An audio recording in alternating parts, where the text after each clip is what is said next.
What the hell happened to you, Marvel? You used to be great. All your the characters that we love, the strongest characters that were in the MCU came from the 60s. Every single one of them, Spider-Man included, they come from a time where it was all run by men, yeah, and they created timeless characters. Well, we're in 2020 now, guys. We're in the future. Let's see. Let's see what we got here.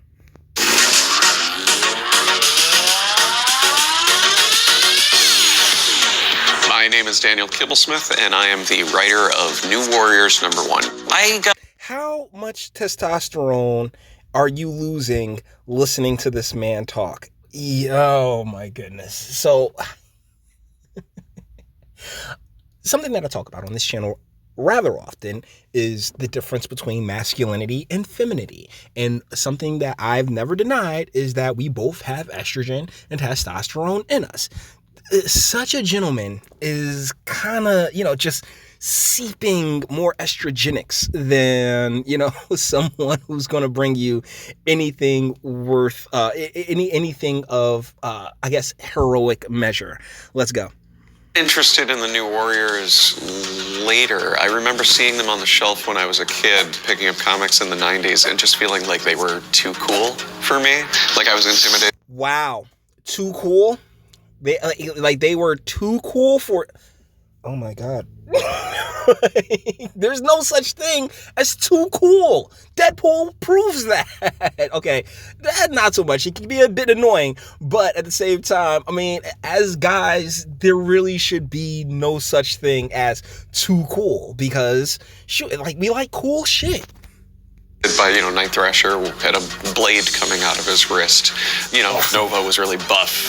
They were all the edgy characters for the 90s I mean, for the 90s, clearly they're edgy for today, seeing how you want to revamp this. Let's keep going. The cover said. New Warriors, I thought, were really interesting characters because they occupy this really cool space. They're forever young, but they've now been around for 30 years.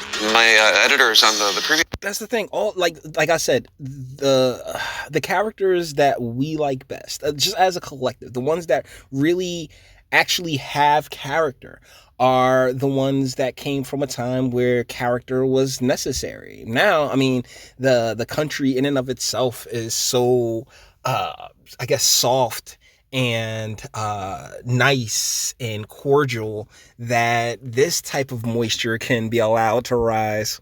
Books I'd done like Loki and Black Panther versus Deadpool asked if I would be interested in doing a New Warriors tie-in that actually poses them as the authority figures in this conflict instead of the rebels, and I really liked the tension of that. So because the New Warriors are the authority figures in this story, they have to be mentoring New Warriors who are under 21 and subject to the laws that triggered the outlawed event. This new law is making it illegal to be vigilant. So basically, he's trying to rehash Civil War, but I mean, these are the new Warriors. This is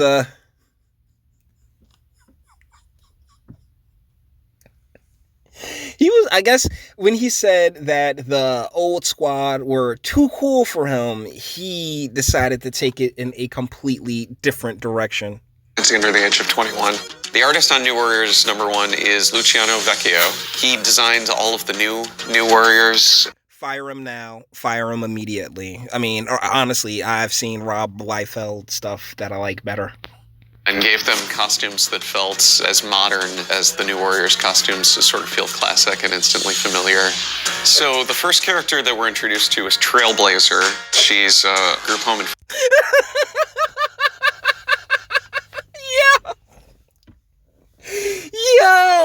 Yo, what? Oh my goodness. Yo, how many copies did that book Faith sell? For my comic nerds out there, because there's this, they've tried this with other plus size superheroes. They even put a little bit of it in Deadpool, where he was talking, where him and Fire Fist were talking about, oh, do you know they made Fire Fist fat? Like, come on, yeah. The body positivity movement needs to die. foster kid who is volunteering at a senior center when this mysterious threat shows up and Night Thrasher runs to the rescue. And because she helps him, she ends up in the crosshairs of this new outlawed law. And she inherited from her grandfather a magic backpack of divine origin. We take the name Trailblazer. A magic backpack of divine origin. That is so uninteresting, isn't it? I mean, like, I haven't read comics in a very long time, like, intentionally. And whereas I've said this before, like, comics weren't particularly my medium of choice of getting into a lot of these characters. But once I got into the characters, I went back and, read what I could of their backlog. And what you guys are creating today is seriously, like, are you trying to destroy the industry? Like, can I keep it a buck with you? Are these folks just trying to destroy it? Like, once again, he said that those characters were too cool for him, right? So, like, he didn't really like them. He didn't really care for them. And we're watching somebody who was gifted, I guess, an intellectual property that never had any true care for the intellectual property in the first place. Because she's somebody who charges into action, she knows that she can do some good with this, mysterious gift that she's been given. Screen time is a internet kid taken to its sort of logical conclusion. As a youth, he was exposed to his grandfather's experimental internet gas. I want y'all to think about that sentence that you just heard. He was introduced to his grandfather's experimental internet gas. And why am I thinking about Ben 10 right now? This guy he's the most interesting looking one, but his name is Screen Time, first and foremost. What? And secondly, his entire aesthetic, particularly the green, is making me think of the show Ben 10, which, I caught a couple episodes of. It was okay. The original, not the weird one that they have on Cartoon Network now. That has patched him permanently into the World Wide Web. The word screen time is only ever used in a sort of restrictive sense, and because we're doing a story about teenage rebels, a lot of the names are about teens fighting against labels that are put on them. By 35-year-olds such as yourself, sir. Like, oh my God, yeah. Like, my generation, huh? Sorry, actual teenagers. Oh, yeah, we were corny. Like, yo, how we get this corny this quick? Jesus. So with screen time, we liked the idea that he has infinite screen time. Snowflake and Safe Space are the twins, and their names are very similar to... Word. The Snowflake and Safe Space. Yo, are they like? I'm very curious as to who their main nemesis is going to be. It's going to be the Orange Annihilator or something like that. Like, it's going to be the Trumpian Tasmanian Devil or something along those lines. Because with these names, and just like all the energy right here, if you are a New Warriors fan from back in the day, you have my deepest sympathies, okay? Because they took something you liked and just ran and just dropped nothing but pure period blood all over it. Screen time. It's this idea that these are terms that get thrown around on the internet that they don't see as derogatory, to take those words and kind of wear them as badges of honor. Just like the Negroes in the N-word. Yeah, this is so transparent. This is the most transparent shit that I've seen in at Marvel. Marvel, you used to be great.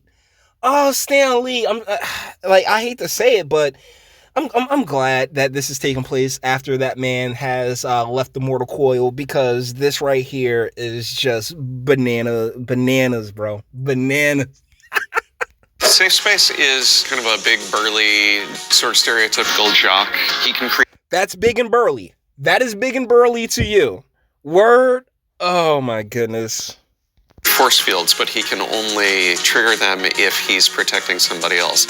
Snowflake is non-binary and goes by they, them. Snowflake has the power to generate individual crystallized snowflake-shaped shurikens. The connotations of the word snowflake in our culture. This is the weakest shit I've ever heard in my life, yo. Like, this is ridiculously weak. Like, yo, he can create, he can make shurikens out of snowflake.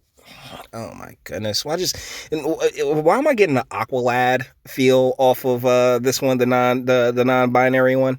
Right now are something fragile.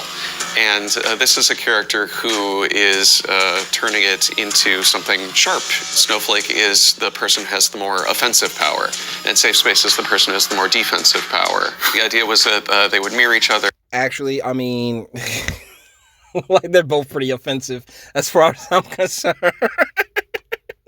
Because it's like, yo, who is going to read this? Like, why are you wasting your money, Marvel?